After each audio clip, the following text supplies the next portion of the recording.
Hello everyone, today I make focaccia with floral art. Can you see? It's so beautiful. It's very simple indeed. Please come to the kitchen with me. Welcome to SaigoncookTravel. I am Saigoncook. On this channel I share with you everything I know, so please like, share my videos and subscribe. Thank you. So this is the same recipe that I do every time I make focaccia because it works and fabulous result why change. So I have 100 grams starter alive, 10 grams of olive oil, 500 grams of water, and 560 grams bread flour.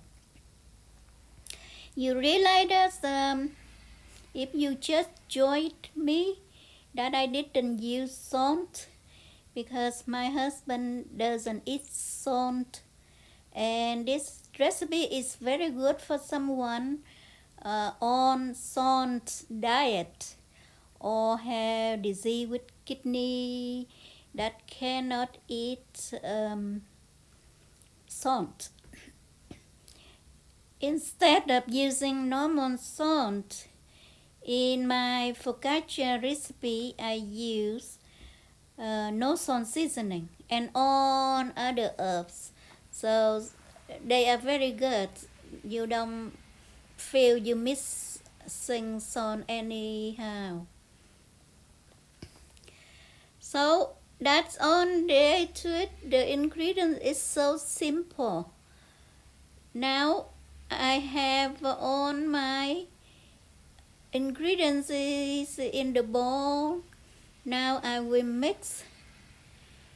The first mix, you don't need to knead anything. You just need to incorporate all of them into a mash.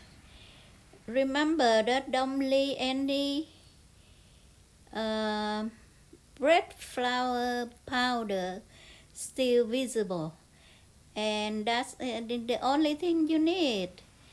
I use the chopsticks here, but you can use your spatula or mixing tool. I have the mixing tool, I love that one, but we move to the new place. So far I couldn't find my mixing tools yet, and that tool is very useful. Sometimes you see me using in my videos.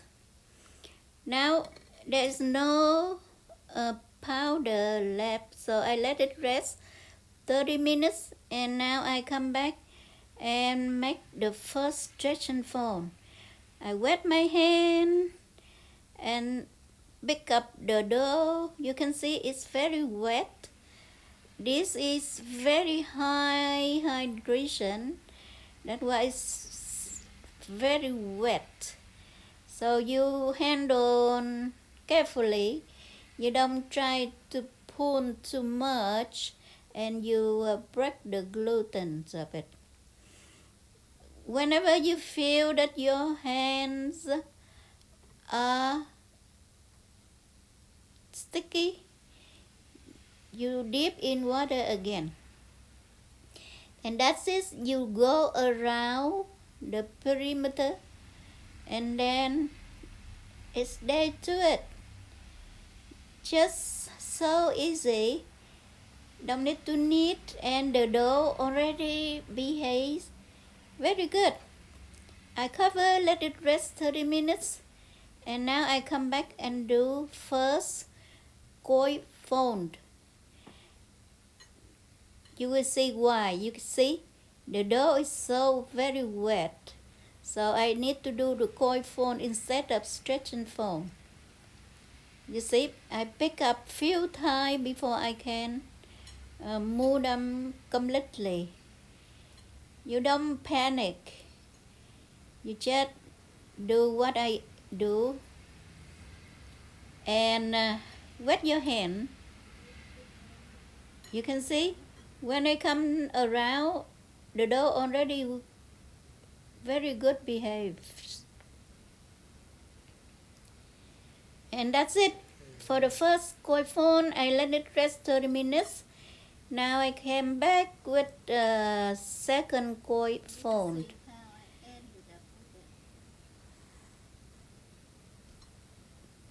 Turn around and lift up and tuck in and move the other side. You can see the dough already behaves very well,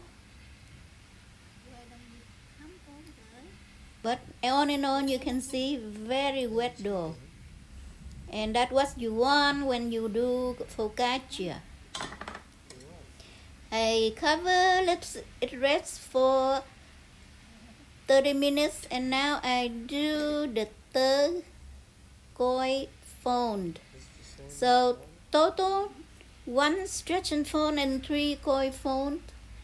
That enough to have the dough develop its gluten and the structure. And after I did this, I will put the ball into the fridge, and I let it rest there overnight. You notice that I don't let it go to bone fermentation, because you need to see and know your fridge. My fridge tend to, every time I put the dough in, it will rise more. So I let it rise in the fridge instead of on the counter. So the next day I took out, and here is the art that I want to do on the dough. I lined my baking pan with parchment paper, and then olive oil, and then I put the dough in it, and I let it rest for 2 hours. And now you can see when I put in the dough very low in the pan, but now it filled up. So I put the olive oil in it, and I dimple, and you can see.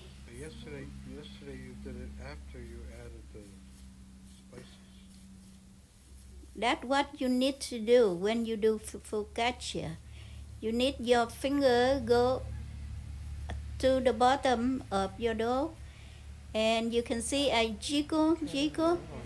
So you dimple, jiggle, and now This is going to be fancy. you can transfer your oat piece onto the dough. You can see I'm very organized. I design my art, and now I just transfer it. So it's easy. It don't take too long. So I have one open flower here, and it's you can realize that is green onion. Not green, red onion. Okay, that one open flower, and the other one is a bird. And I scatter the radish around just like blooming flower somewhere. Okay, and some more red onion at the base, and that's it. Look lovely. Like it. And I preheated the oven to 425 degree Fahrenheit. Okay. And now I top my design with olive oil. I don't want them to be burnt in the oven. So again, olive oil. It makes you taste better. The bread tastes better that way. And I bake it 425 degree Fahrenheit for 20 minutes. And then I raise the pan onto the higher rack for 5 minutes to get it brown. And that's it. I take them out right now, and can you see? It looks beautiful, lovely. Thank you for watching. I hope you like it. Let's take a taste test with me. Can you see the dough is so fluffy? You see? I squish it, it's come right back. And it smells very good. Now, for the Italian, they will eat this with prosciutto and mozzarella, but I'm Vietnamese, so I eat this with pepper ribs. You are invited to eat with me. Thank you for watching. Bye bye.